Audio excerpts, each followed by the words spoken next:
Ram Ram friends. आज मैं बात करना चाहूँगा मतलब कि जैसे जैसे मतलब किस ग्रंथ को पढ़ें, कैसे पढ़ें, मतलब आध्यात्मिक नॉलेज लेने के लिए हम क्या कर सकते हैं मतलब। तो मैं कहूँगा कि आपको ना मतलब आप कोई से भी धर्म के हो, चाहे आप हिंदू हो, मुस्लिम हो, क्रिश्चियन हो, कहीं भी हो, आप हर धर्म में कुछ जो सिद्ध संत होते हैं, फॉर एग्जांपल हिंदू में भी बहुत सारे हैं, मुस्लिम में भी बहुत सारे हैं और क्रिश्चियन में भी बहुत सारे हैं। और जो भाईचारे की बात करें, भाईचारा मतलब किसी जीव को नुकसान ना पहुंचाने की बात करें,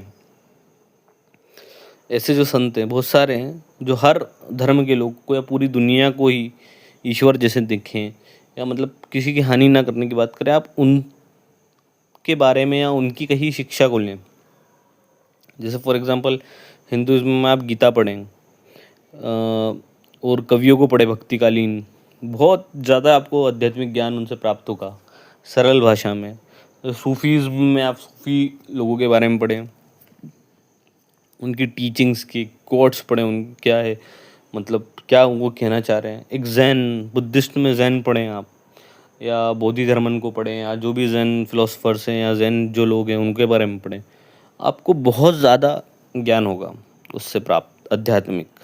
दूसरा उससे आपको क्या, एक जैसे आजकल जो कथावाचक हैं या कोई भी धर्म के कोई भी जैसे प्रवक्ता हैं, वो क्या करते हैं, एक धर्म से दूसरे धर्म की बुराई करना, नीचा दिखाना। एक्चुअली में क्या है, रास्ते बहुत सारे हैं, जाते सब भगवान की तरफ ही है। आप कोई से भी धर्म के हो, यदि भगवान ने आपको चुन रखा है या आप अच्छे हो या लायक हो, तो आप भगवान के पास जाओगे। धर्म से भगवान का कोई लेना देना नहीं। धर्म भगवान ने नहीं बनाया, ये इंसान ने बनाया धर्म। आ- अब रही बात आध्यात्मिक ज्ञान की, तो एक्चुअली में ईगो कम करने के लिए हर धर्म कहता है कि अपना जो अहंकार है वो कम हो। और वो कैसे कम होगा, उसकी प्रैक्टिस भी हर धर्म में थोड़ी थोड़ी वेरिएबल होती है, मतलब थोड़ी थोड़ी बदलती है, वेरी करती है, बाकी मोटा मोटा हिसाब सेम ही रहता है हर एक में। और क्या होता है, जब हम अच्छे से पढ़ते हैं ना, किसी चीज़ को महसूस करने की कोशिश करते हैं, एक हमारा इंट्यूशन भी डेवलप होता है, हमें पता चलता है कौन सी चीज़ सही है, कौन सी चीज़ गलत है।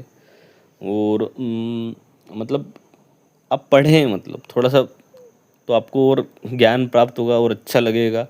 और वो चीज़ पढ़ें जो उस भाषा में लिखा हो जो आपको समझ में आती हो, मतलब या उसको ट्रांसलेट करके पढ़े जो आसान भाषा है। पंडित्व नहीं चाहिए हमें, पांडित्य नहीं चाहिए कि ये शब्द, बाकी हमें जो चाहिए ना मतलब वो ज्ञान चाहिए आसान भाषा में, जिसे हम समझ सकें, जिसे हम पचा सकें, जो हमें समझ में आ सके।